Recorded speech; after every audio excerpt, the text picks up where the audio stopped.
ये थोड़ा सा प्रोग्रामिंग के हवाले से इंटरेस्टिंग है, सैम्पलिंग वाला पार्ट। इसमें हम डिफरेंट डाटा सेट मज़ीद चेंज किया डाटा वन के नाम से। इसमें डिफरेंट वेरिएबल्स हैं और डाटा इंफॉर्मेशन हमारे पास आ गई हैं। सैम्पलिंग हम यूज़ करना चाह रहे हैं, सैम्पलिंग परफॉर्म करना चाह रहे हैं। सैम्पलिंग जो है उसके लिए आप क्या करेंगे, डाटा डॉट सैम्पल। इस वक्त मैं क्या चाह रहा हूँ कि जो डाटा एग्जिस्ट करते हैं इसके ऑब्जर्वेशन में से ही डिफरेंट ऑब्जर्वेशन सेलेक्ट की जाए। ठीक है, यानी एग्जिस्टिंग डाटा में आप रेंडमली सैंपल्स बना रहे हैं। कितना, n is equal to 50, replace यानी विद रिप्लेसमेंट है या विदाउट। अगर ट्रू होगा तो विद है और अगर फॉल्स होगा तो विदाउट होगा। और आप रैंडम सीड यूज कर रहे हैं या नहीं कर रहे हैं। तो मैं इस वक्त रैंडम स्टेट यूज कर रहा हूँ 312, यानी आप अपने कंप्यूटर पे भी अगर यही कमांड रन करेंगे तो एग्जैक्ट यही रिजल्ट्स आएंगे, वेरी नहीं करेंगे। यानी सिर्फ मेरे कंप्यूटर पे नहीं, आप दुनिया के किसी भी कंप्यूटर पे बैठकर ये की यूज कर लें तो सेम रिजल्ट्स आएंगे आपके पास। सीड को, स्टार्टिंग पॉइंट को, कि उसने एक स्टार्टिंग पॉइंट सेट कर लिया कि कंप्यूटर का जो रैंडम जनरेशन एल्गोरिदम है वो इस की के मुताबिक नंबर जनरेट करेगा या सैंपल पिक करेगा। तो अब ये जो सैंपल उसने पिक किए हैं, ऑब्जर्वेशन जो उसने पिक किए हैं 50-50, ये सारी की सारी सेम होंगी अगर आप यही कमांड अपने उस पर यूज करेंगे। की चेंज कर देंगे तो ये चेंज हो जाएगा, और अगर की यूज नहीं करेंगे तो फिर आप जितनी दफा भी इसे एग्जीक्यूट करेंगे हमेशा डिफरेंट आएगा। ठीक है,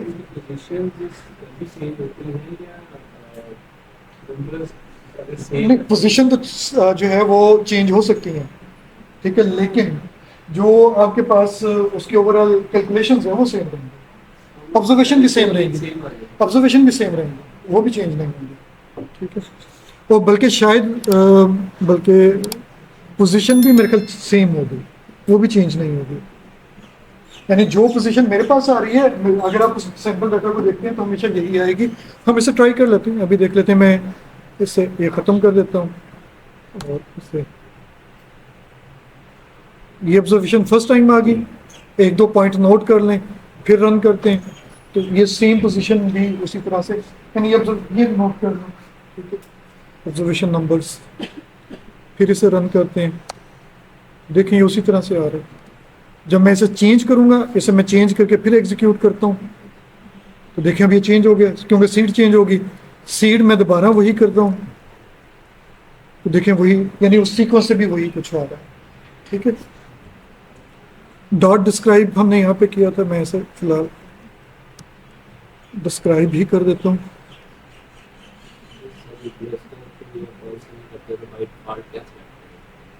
बाय डिफॉल्ट ट्रू है शायद इसमें, यानी बाय डिफॉल्ट जो विद रिप्लेसमेंट है। अगर आप विदाउट करना चाह रहे हैं तो फॉल्स करेंगे।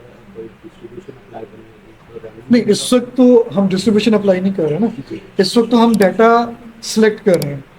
पॉपुलेशन से डाटा हमने सैंपल लेने हैं तो हम सैम्पलिंग कर रहे हैं। ठीक है, जब आपने किसी डिस्ट्रीब्यूशन, वो सारे जो सैंपल आई हैं उन सैंपल पे आप डिस्ट्रीब्यूशन चेक करेंगे, या फिर जो ऑलरेडी वेरिएबल है उनकी डिस्ट्रीब्यूशन चेक करेंगे। वो सारे या तो हिस्टोग्राम होगी या क्यूक्यू प्लॉट होगा या फिर डिस्ट्रीब्यूशन के पीडीएफ वगैरह से आप उनके सीडीएफ से कंपेयर करेंगे। ये डाटा हमने बजाय इसके कि हम तमाम वेरिएबल्स पे करते हैं, MSRP का वेरिएबल ये हमने फेच किया, इसका सैंपल मीन लिया और इसे स्टोर कर दिया। ये अब एक नया डाटा सेट आप हमारे पास आ रहे हैं। मैं एक मिनट इसे ऊपर से, यहाँ पे मैंने सिर्फ आपको सैम्पलिंग प्रोसीजर बताया। इस सैम्पलिंग प्रोसीजर में एक वेरिएबल है MSRP, लास्ट वेरिएबल। मैं सिर्फ इसके ऊपर जो है सेंट्रल लिमिट थ्योरम जो है वो चेक करना चाह रहा हूँ।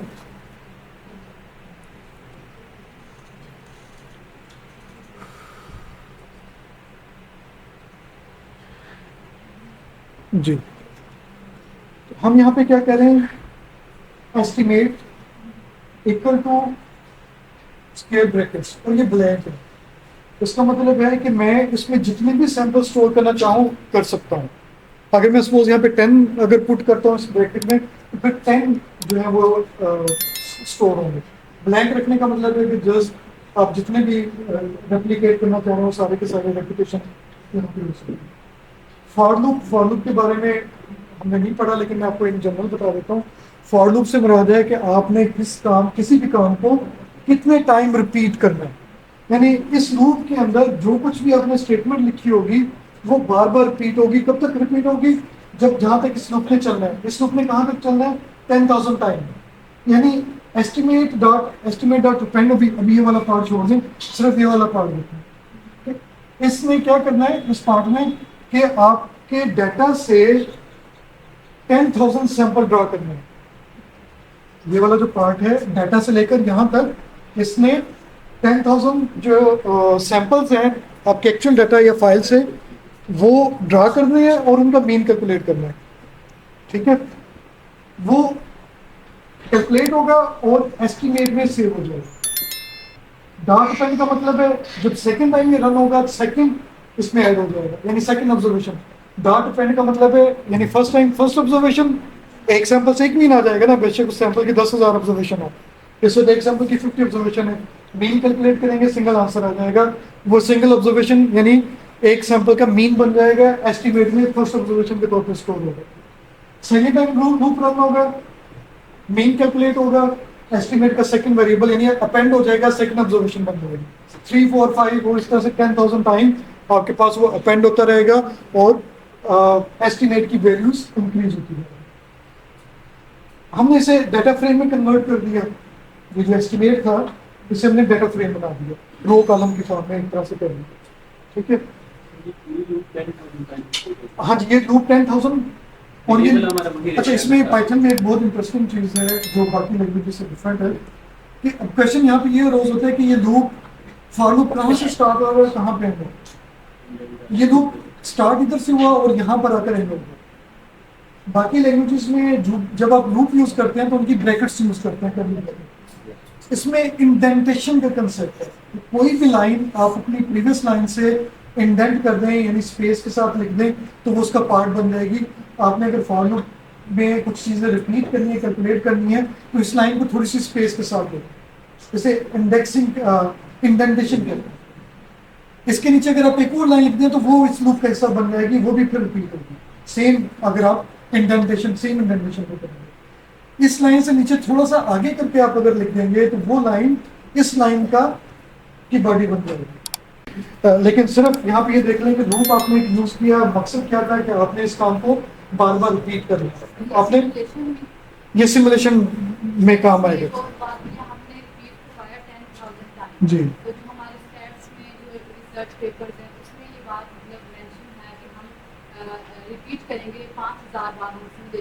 जी जी, ये तो आपकी मर्जी होती है ना, रिसर्चर ने सिलेक्ट करना होता है कि वो कितना एफिशिएंट एल्गोरिथम बना रहे हैं। एकेडमिक पर्पसेस के लिए आमतौर पे 1000 5000 ये नफ होते हैं। अगर आप कोई एक्सटेंसिव वर्क कर रहे हैं, कोई पावरफुल वर्क कर रहे हैं तो बाज़ दफ़ा इससे कम भी पॉसिबल है। और बाज़ दफ़ा कहते हैं कि नहीं, आप फलां बड़ा क्रिटिकल काम करें तो आप इसकी सिमुलेशन या सैम्पल जो है ज़्यादा ड्रा करें। और ज़्यादा लार्ज पॉपुलेशन हो तो फिर ये आपको और ज़्यादा इंक्रीज करना पड़ता है। मेरे ख्याल में शायद ये जो डाटा मैंने लोड किया हुआ है ये शायद मुझे अब याद नहीं है, कहीं पे शायद प्रिंट हो इसका, शायद 1 लाख से ज़्यादा ऑब्जर्वेशन हैं जो मेरे जहन में आते हैं। तो ज़्यादा ऑब्जर्वेशन में हमने ज़्यादा टाइमों से रिपीट करने की कोशिश की है कि हमें ट्रू पिक्चर मिल जाए। ठीक है, नहीं ये हाँ, ये डाटा रैंडम जनरेट नहीं हो रहे, आपकी जो डाटा फाइल है उससे रैंडमली पिक हो रही है, रैंडमली सिलेक्ट हो रहे हैं। ठीक है, इन मीन्स का हमने डाटा फ्रेम बनाया, मीन को हमने प्रिंट कर लिया, पॉपुलेशन मीन उसका जो एक्चुअल यानी विदाउट सैंपल जो मीन है वो हमने ले लिया। ये सैंपल मीन आ रहा है और ये पॉपुलेशन मीन आ रहा है और इसमें रिलेटिवली बहुत ज़्यादा फर्क नहीं है, डिफरेंस है लेकिन बहुत ज़्यादा नहीं है।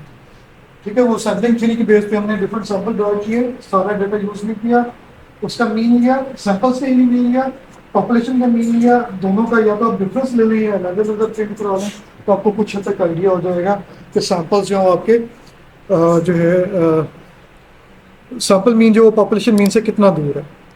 इसी चीज़ को यहाँ पर ग्राफिकली यहाँ पर मैंने रिप्रेजेंट किया और ये उसकी डिफरेंट डिमांड्स हैं। जो हमने एस्टिमेट के मीन फाइंड किए थे सैंपल से, जो मीन लिए थे उनकी हिस्टोग्राम ड्रॉ की है। काफ़ी लंबा चौड़ा कोड है, इसमें हमें टाइम लगेगा, मैं सिर्फ मोटे मोटे पॉइंट बता देता हूँ कि प्रीवियस स्टेप में हमने जो सैंपल्स लिए उनके मीन कैलकुलेट किए, उन मीन्स की हम हिस्टोग्राम ड्रॉ करने जा रहे हैं जिसकी 20 बिन्स होंगी, जिसपे फ्रीक्वेंसी कर्व भी ड्रॉ होगी, डेंसिटी एस्टिमेशन भी होगी, कर्नल डेंसिटी भी कहा जाता है। और उसके लेबल्स वगैरह भी होंगे। उसकी लिमिट्स भी हमने डिफाइन कर दी है।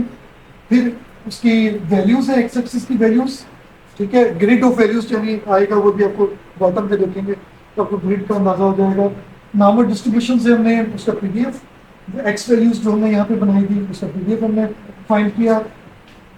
एक्स की वैल्यूज पीडीएफ को और के को हमने यहाँ पे प्लॉट किया।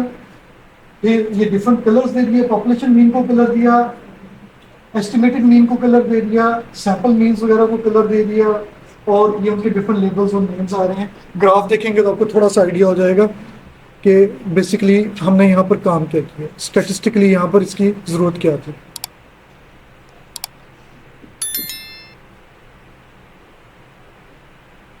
थोड़ा सा जी देखें, ब्लू कलर में हमारे पास क्या मेंशन है, हिस्टोग्राम ऑफ सैंपल मीन्स। आपने जितने भी सैंपल्स ड्रॉ किए थे ब्लू कलर में उसके बार्स आपके पास ड्रॉ है, ठीक है, यानी उसकी हिस्टोग्राम ड्रॉ है। वर्टिकल लाइन ब्लू लाइन और red line, blue line sorry green line है पॉपुलेशन मीन की, रेड लाइन है सैंपल मीन्स की, ठीक है।